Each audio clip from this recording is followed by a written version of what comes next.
샬롬, 충주 봉쇄시도원의 강문호 목사입니다. 오늘 시간에는 너무너무 귀한 여러분과 함께 그 시대, 그 사람, 이런 제목으로 말씀드리겠습니다. 오늘 이 강의를 통해서 하나님을 향한 불타는 사명자가 나왔으면 좋겠어요. 하나님은 지금도 불타줄 심지를 찾고 계시거든요. 오 하나님, 내가 하나님을 위해서 불타는 심지가 되겠습니다.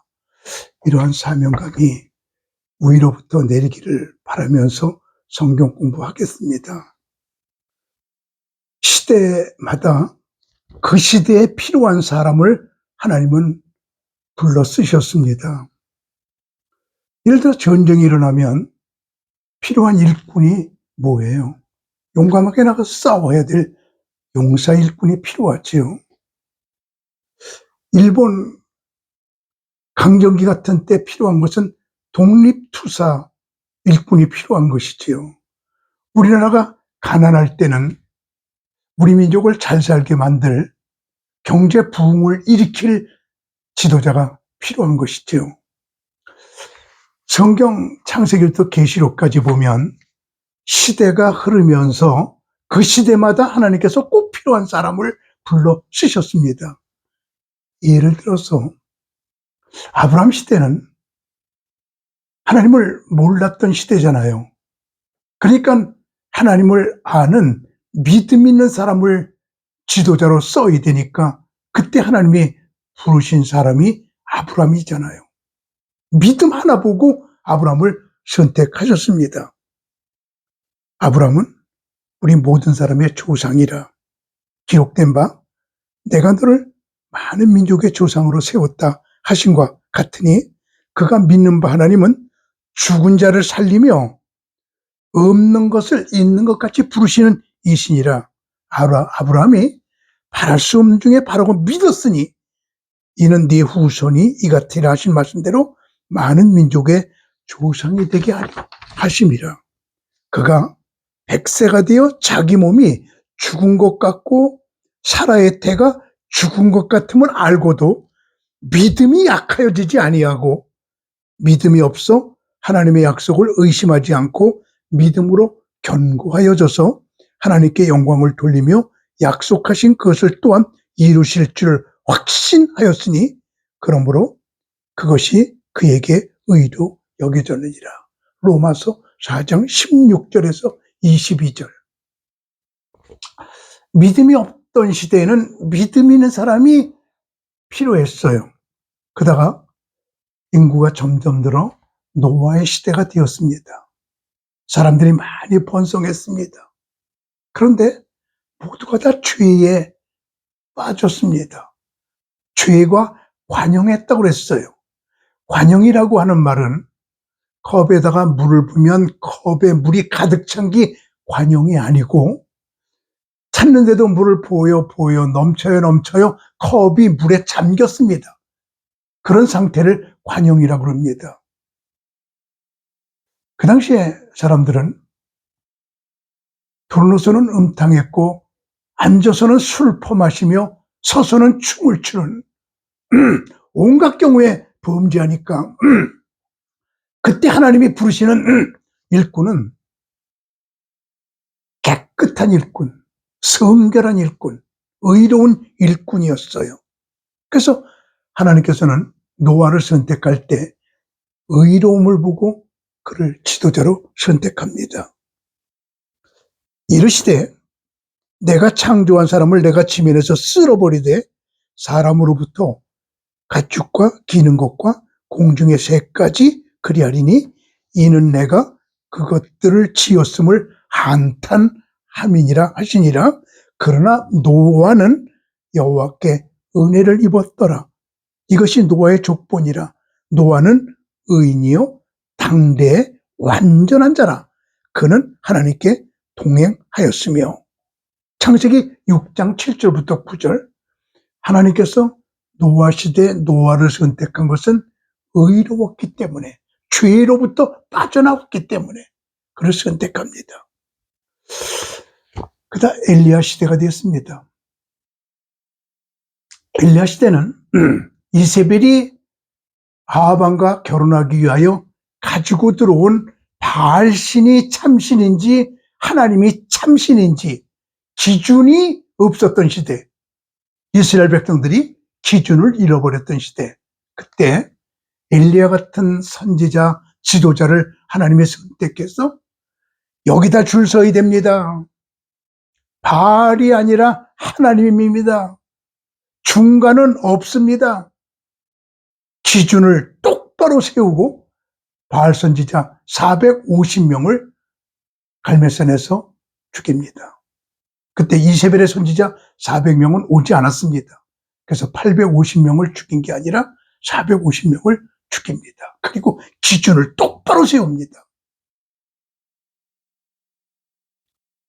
그런 지도자가 필요했죠. 그다가 이사야 시대로 왔을 때 북쪽의 강대국 아수르가 계속 침범하니까 이스라엘 백성들은 애굽과 구스를 의지해요. 하나님을 의지하지 않아요. 애굽이 와서, 구스가 와서 우리를 구원시켜 주기를 바라요. 그때 이사가야 보니까 잘못됐잖아요.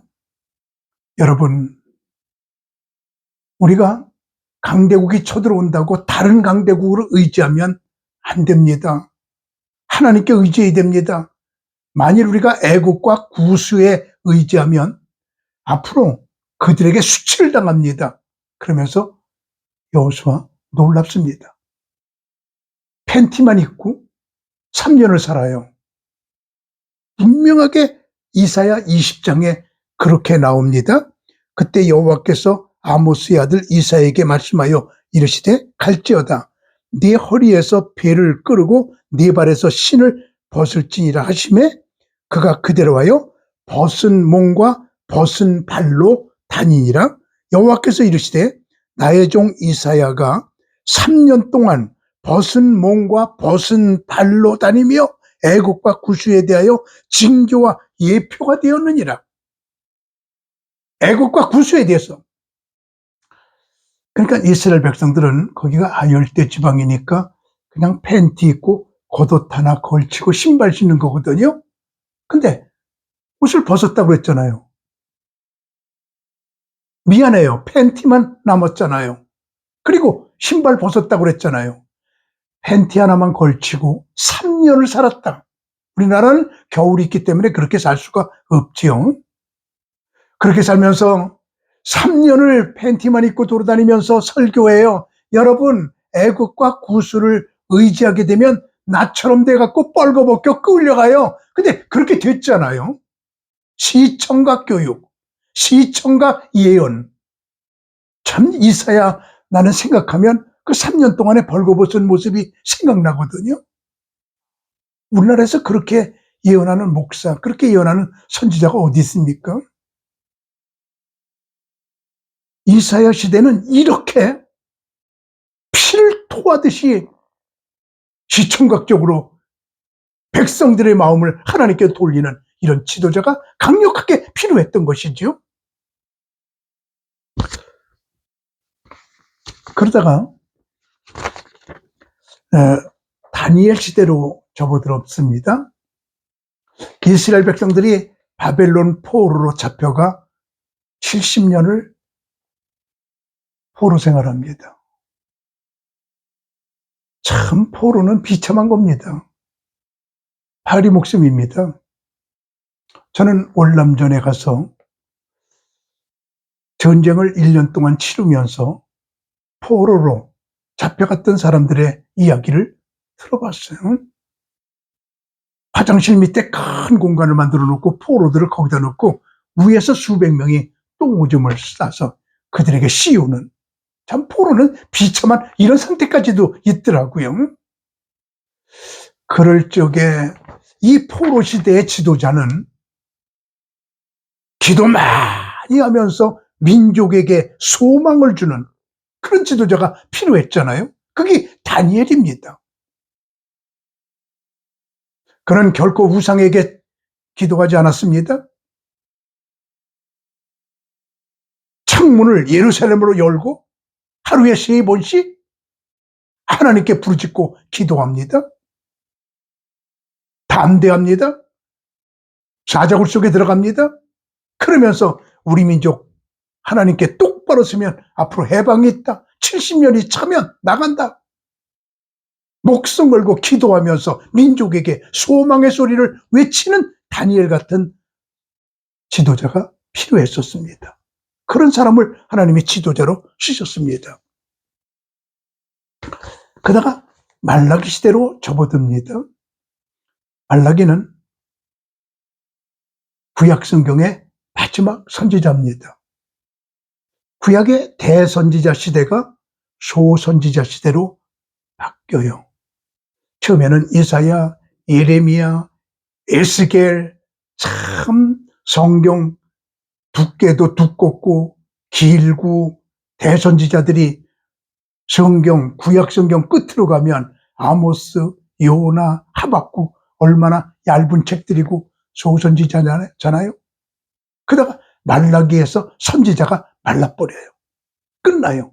그리고 예수님이 오시기까지 400년 동안 어떻게 대선지자가 소선지자로 바뀌더니 말라기에서 말라버리고 한 명도 400년 동안 나타나지 않아요. 그것을 우리는 암흑시대라고 그래요. 예수 그리스도께서 밝은 빛을 가지고 나타나실 때까지 400년 암흑시대. 하나님께서는 이스라엘 백성들이 애굽에서 400년 종살이한 후에 율법을 주시고 말라기서부터 암흑시대 400년 시대 후에 복음을 주시고 율법전 400년, 복음적 400년. 참 이게 종살이 암흑시대 똑같은 역사의 반복이었거든요. 이 암흑시대를 앞두고 말라기가 마지막 선지자, 마지막 지도자인데 그에게는 앞으로 큰 날이 이르면 메시아가 옵니다. 그 전에 엘리야가 그 길을 예비할 것입니다. 깃발을 꽂아줍니다. 메시아를 기다리게 합니다.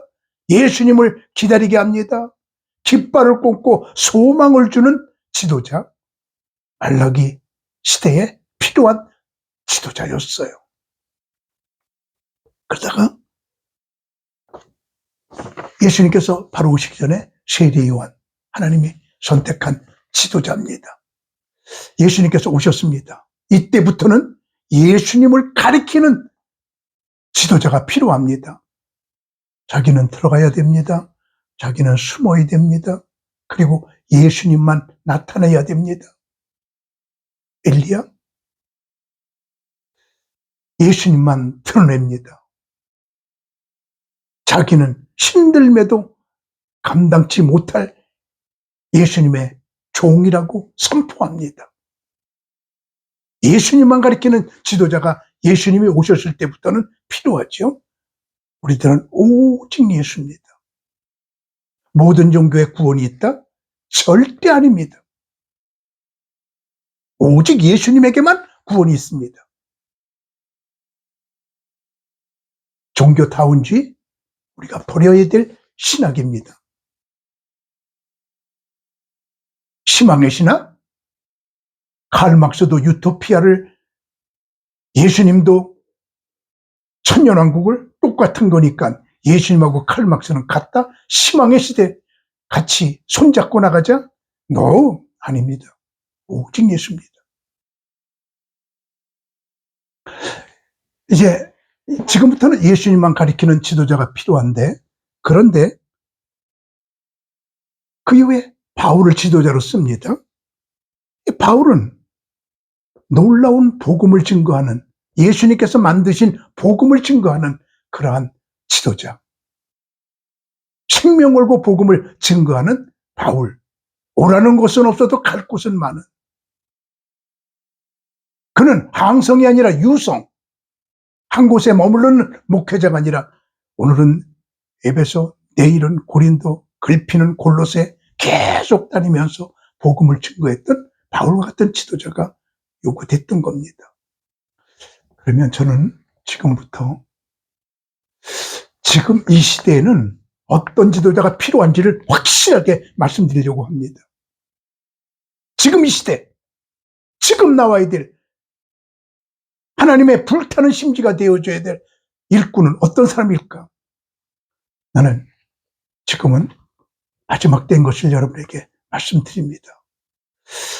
태초에 하나님의 천지를 창조하시니라 베리스트 바라 엘로임 에트 하샤마임 바에츠 하이레츠. 태초로부터 역사가 시작되어 요한계시록 22장의 종말로 끝날 때 그 성경의 역사는, 영원 속에 들어온 시간의 역사는 고대, 중세, 현대, 말세 네 수로 나눠요. 고대는 792년 샤를 마뉴가 유럽을 통일한 후에 콘데믹 세상을 만듭니다. 제도를 바꾸고 법을 바꾸고 모든 문화를 바꾸고, 그러므로 고대 끝, 중세 시작, 신성 로마 제국의 샤를 마뉴까지를 고대로 봅니다. 그리고 그때 중세가 시작이 됩니다. 그러다가 1796년 제임스 와트가 전기기관차를 만들어요. 주전자 뚜껑이 김에 펄럭이는 걸 보면서 수증기에도 힘이 있구나. 그 힘을 빌려 기계를 만들지요. 그게 1796년. 그때부터 기계가 좋은 것을 알게 되면서 기계가 쏟아져 나오기 시작을 해요. 재봉틀, 자동차, 여러 가지 공장의 기계들 팍 나오면서 산업화 혁명이 일어나면서 중세 끝, 현대 시작, 이렇게 됩니다. 주전자 뚜껑에 구멍을 뚫은 사람이 간호사입니다. 그때까지는 주전자 뚜껑에 구멍이 없었어요. 펄럭였어요. 병원에서 환자가 푹 자다가 주전자 뚜껑이 펄럭일 때 잠을 깨요. 그래서 환자는 푹 자야 병이 낫는 거니까 어떻게 저 소리가 안 날까 간호원이 가만히 생각하다가 주전자 뚜껑에 구멍을 뚫었습니다. 그래서 주전자 뚜껑에 구멍이 뚫리게 됐습니다. 그것이 바로 현대화를 일으킨 계기가 되지요. 그러다가 지금은 어느 시대입니까? 예수님께서 이렇게 말씀하셨어요. 지구상에서 제일 중요한 책이 성경책이고 성경책 중에서 제일 중요한 말씀이 예수님 말씀인데, 예수님이 그러셨으면 그대로 믿어야 돼요. 무화과나무의 비유를 배우라. 가지가 연하여지고 잎이 나오면 여름이 온 줄 아나니 인자가 문 앞에 가까이 이른 줄 알라.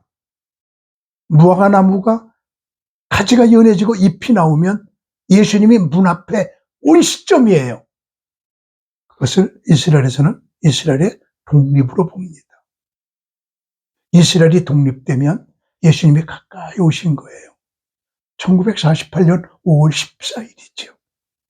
AD 70년 7월 9일 날 나라를 잃어버린 이스라엘 백성들은 1948년 5월 14일을 독립기념일로, 바로 그것이 예수님께서 문 앞에 가까이 온 겁니다. 그래서 1948년부터 말세가 본격적으로 시작됐습니다. 물론 말세는 창세기 1장 1절부터 시작되지만 그 시작되는 본격적인 지점이 그것이거든요. 입원한 환자는 퇴원을 생각하며 병원 생활해요. 군대에 입대한 군인은 제대할 걸 생각하면서, 임신한 여자는 임신한 날부터 출산을 생각하면서, 역사의 시작부터 끝을 생각하면서, 종말을 생각하면서 사는 것이거든요. 1948년은 그런데 본격적 말세의 시작이에요. 지금 우리는 마지막 때에 살고 있거든요. 마지막 때에 필요한 일꾼은 세 가지 영성이 있어야 됩니다. 첫 번째 영성은 이사갈 영성입니다. 이사갈 영성이 뭘까요? 이스라엘에서 성경의 제일 깊은 대학이 이사갈 성경대학, 거기에 로버트 하이들러 학장은 참 성경에 깊습니다. 그 성경을 제가 많이 공부하고 있습니다. 모세가 가나안 땅을 바라보며 느보산에서 죽기 직전에 12지파에게 축복기도 안수기도를 해서 가나안 땅으로 들여보내요. 그때 이사갈에게 이사갈아 너희는 가나안 땅에 들어가거든 장막, 성전, 성경 중심으로 살아. 그러면 바다의 풍부한 것과 모래 속에 감추인 거 다 드러내게 될 거야. 이사갈이 그 말을 기억하고 가나안 땅에 들어가 오직 성경으로 삽니다. 성경은 태초부터 종말까지 기록된 통체적인 책이기 때문에 성경을 공부하면 우리가 어느 시대에 와 있는지, 얼만큼 왔는지, 얼만큼 갈지를 시세를 알아요. 시세를 알게 되면 사람들에게 여러분 이렇게 살아야 돼요.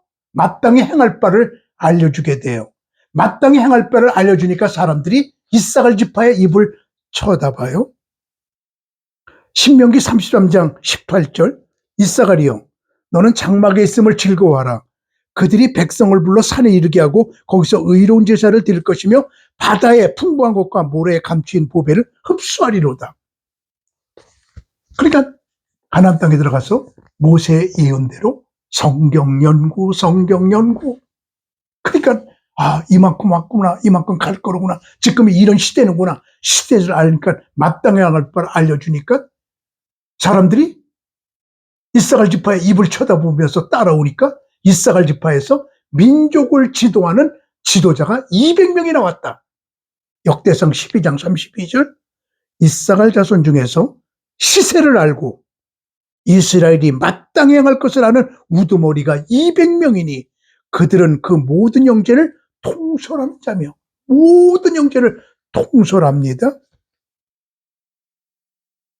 하나님은 차출병을 사용하지 지원병을 사용하지 않습니다. 이사갈을 차출합니다. 시세를 알아야 돼요. 마땅히 행할 바를 가르쳐줘야 지도자가 돼요. 목사님들은 성경에 깊어. 성도들에게 우리가 여기까지 왔네요. 여기까지 가야 돼요. 방향이 속도보다 중요하거든요. 그랬더니 후에 역대상 7장 1절에서 5절을 보면 이사갈의 자손들이 다 용감한 장사라 그 전체 계수를 합하면 8만 7천 명이었더라. 역대상 7장 5절. 그 후손들 8만 7천 명이 다 all together 다 용사가 됐더라. 놀라운 얘기죠. 성경을 하니까 지도자가 되고 성경을 하니까 용사가 돼요. 그래서 우리 수도원에서 참 성경 공부 깊이 합니다. 특별히 이사갈 성경대학 6개월 코스는 자리가 없을 정도로 몰리고 있습니다. 아주 좋은 현상이고 하나님께서 하시는 겁니다. 너무 기쁩니다.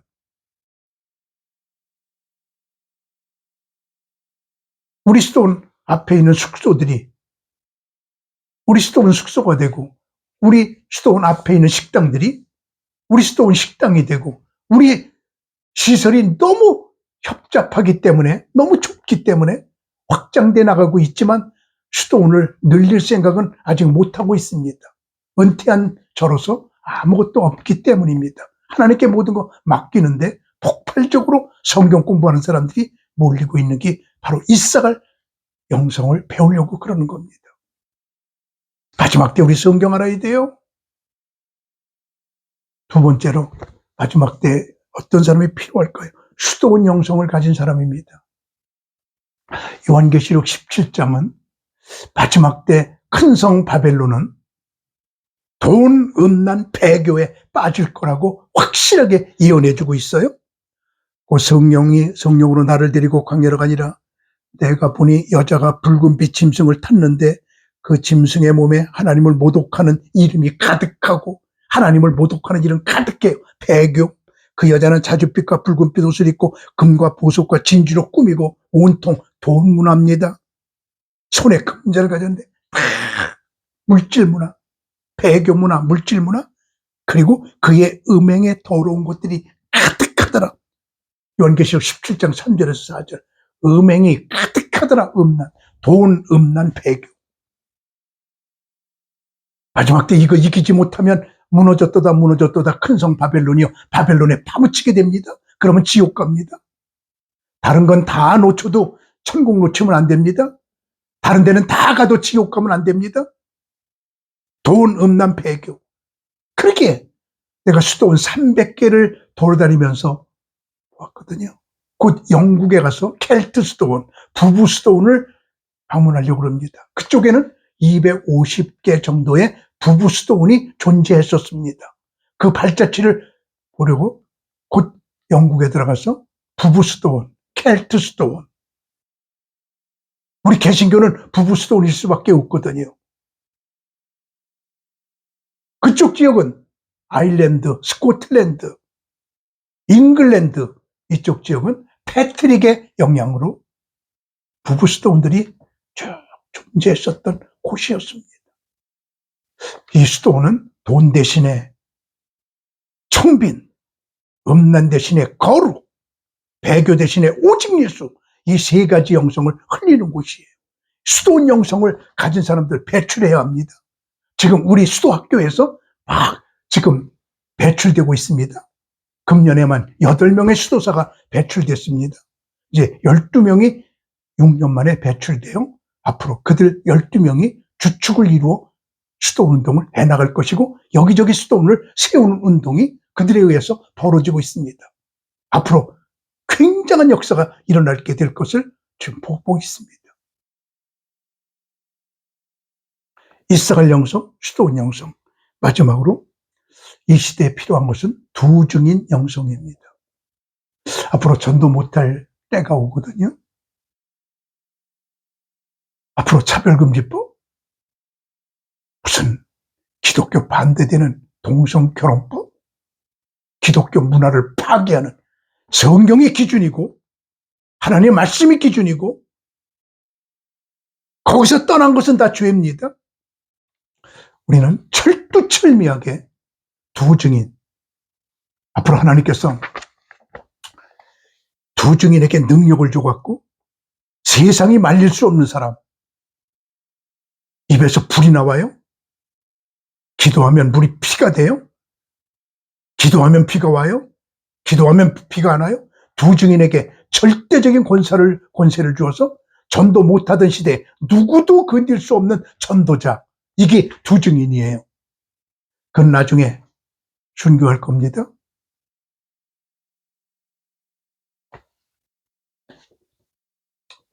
순교에는 세 가지 순교가 있습니다.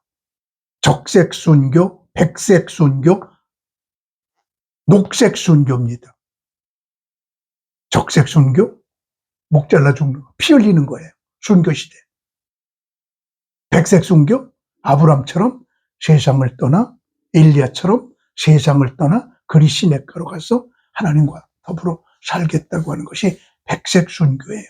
녹색 순교는 세상에서 살면서 순교적 삶을 살아가는, 순교는 안 했지만 순교자적으로 살아가는 삶을 녹색 선교라고 그래요. 내가 이렇게 녹색 칼라 옷을 입으니까 정의당입니까? 그리고 빈정되는 분이 있는데 아니에요. 제가 이 옷을 좋아하는 이유는 녹색 순교하고 싶어서예요. 세상 속에서 순교하며 살고 싶어서예요. 두 증인은 예수님은 3일 만에 부활했지만 두 증인은 3일 반 만에 순교한 후에 부활하여 이리로 올라와라! 하나님의 부르심을 당당하게 받으며 승리롭게 올라갈 두 증인. 저는 마지막 필생 사업이 두 증인 훈련소를 만드는 겁니다. 저는 아토스에 가서 동굴 속에 3년 동안 훈련받는 모습을 보고 커리큘럼도 갖고 왔고 그 모습을 두 눈으로 똑똑히 보고 왔어요. 3년 동안을 동굴에서 훈련받는 그 모습을 보면서 그러면 그리스도를 위한 생명을 건 불타는 심지가 되지요. 여기 우리 수도원에 두 증인 훈련소 만들고 싶어요. 그게 저의 마지막 필생의 사업이에요. 그래요. 이 방송을 듣는 귀한 여러분, 우리 마지막 때는요, 이와 같이 세 가지 영성, 이사갈 영성, 수도원 영성, 두 증인 영성, 이 세 가지 영성을 가진 하나님의 사람을 찾고 계십니다. 우리 모두 하나가 되어서 앞으로의 복음 전도를 위해서 한 영혼도 더 구원하여 지옥에서 천국으로 보내기 위해서 그 시대를 깨우기 위해서 이런 영성 가진 사람이 우리에게 필요합니다. 시대마다 하나님께서는 새로운 사람을 불러 쓰셨거든요. 이 시대에 하나님이 요구하는 사람이에요. 샬롬.